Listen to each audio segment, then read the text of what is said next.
नमस्कार दोस्तों, स्वागत है आपका जीवन ज्ञान पर। यह केवल एक YouTube चैनल नहीं, एक आईना है हमारे समाज का, हमारे रिश्तों का और हमारी आत्मा का।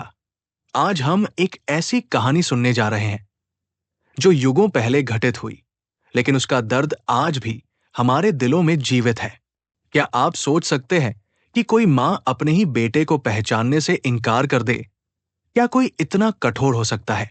लेकिन जब समाज की बेड़ियां इंसान को बांध लेती हैं, तो सच्चाई भी चुप हो जाती है। कुंती, एक युवा राजकुमारी, आचार्य दुर्वासा से उसे वरदान मिला था कि वो किसी भी देवता को बुलाकर उनसे संतान प्राप्त कर सकती है। वो वरदान एक जिज्ञासा बन गया और एक दिन कुंती ने सूर्यदेव को बुला लिया। उसका उद्देश्य सिर्फ परीक्षा लेना था, पर परिणाम एक संतान। कुंती भयभीत थी। वो अभी विवाह योग्य थी, पर विवाह नहीं हुआ था। समाज क्या कहेगा, परिवार क्या करेगा, ये सोचकर उसने अपने नवजात को एक संदूक में रखकर गंगा में बहा दिया। वो बालक अधिरथ और राधा को मिला, जो सूत जाति के थे। उन्होंने उस बालक को अपनाया, पालपोस कर बड़ा किया। उसका नाम कर्ण रखा गया। कर्ण बड़ा हुआ, लेकिन उसकी आत्मा में शौर्य था, प्रतिभा थी और एक खालीपन था। वो नहीं जानता था कि वो कौन है। उसका जन्म राजसी था, लेकिन समाज ने उसे नीचा दिखाया क्योंकि वो सूत पुत्र कहलाया। कुंती जानती थी कि कर्ण उसका पुत्र है। जब जब कर्ण को अपमानित किया गया, जब जब उसे नीचा दिखाया गया, कुंती का दिल टूटा, पर उसने कभी अपने पुत्र को अपनाया नहीं। समाज के डर ने उसकी जुबान पर ताले लगा दिए थे। एक माँ थी वो, पर समाज की जंजीरों में जकड़ी हुई। ये सिर्फ इतिहास नहीं है, आज भी हमारे आसपास कितनी ही कुंतियां हैं। मुंबई की रीमा, एक पढ़ी लिखी, आत्मनिर्भर महिला। कॉलेज में किसी से प्रेम हुआ, शादी से पहले ही वो गर्भवती हो गई।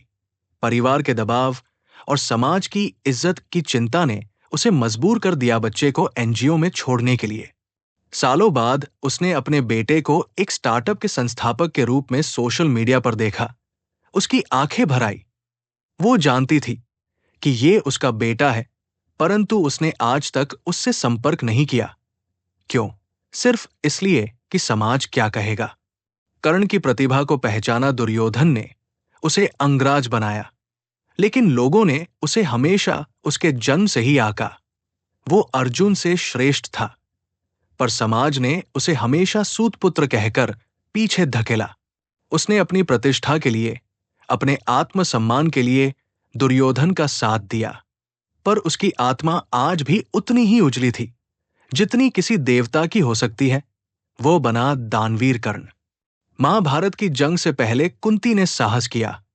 वो कर्ण के पास गई और बोली, मैं तुम्हारी मां हूं। कर्ण मौन हो गया। उसकी आंखों में आंसू थे। बोला, जब मुझे कोई नहीं जानता था, जब समाज ने मुझे अपमानित किया, तब मां कहां थी? फिर भी उसने कुंती से वचन लिया कि वो अपने भाइयों पर पहला वार नहीं करेगा। ये था उसका चरित्र, उसका त्याग। महाभारत में कर्ण वीर गति को प्राप्त हुआ। तब कुंती ने पांडवों को बताया कि वो उनका बड़ा भाई था, युधिष्ठिर, जो हमेशा सत्य की बात करता था, अब मौन था। अर्जुन स्तब्ध था। कुंती टूट चुकी थी। उसने अपने पुत्र को खो दिया, जिसे उसने कभी अपनाया ही नहीं। कुंती की कहानी हमें बताती है कि रिश्तों को अगर समाज के डर से छुपाया जाए, तो उनके टूटने की आवाज सदियों तक गूंजती है। आज कितने बेटे और बेटियां हैं जो सिर्फ इसलिए रिश्तों से वंचित है क्योंकि किसी ने समाज के डर से चुप्पी साध ली। दोस्तों, क्या आप भी किसी रिश्ते को सिर्फ इसलिए निभा नहीं पा रहे क्योंकि समाज क्या कहेगा? क्या आपने कभी किसी सच्चे संबंध को इस डर से खो दिया कि लोग क्या सोचेंगे? अब समय है कि हम रिश्तों की सच्चाई को समाज से डरकर नहीं, सत्य से जीने लगे। आप सुन रहे थे जीवन ज्ञान, जहां कहानियां सिर्फ सुनाने के लिए नहीं, कुछ कहने के लिए होती है।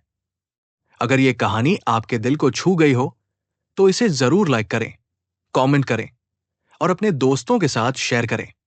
अगर आपने अभी तक सब्सक्राइब नहीं किया, तो जरूर करें और बेल आइकन दबाएं ताकि अगली कहानी आप मिस न करें।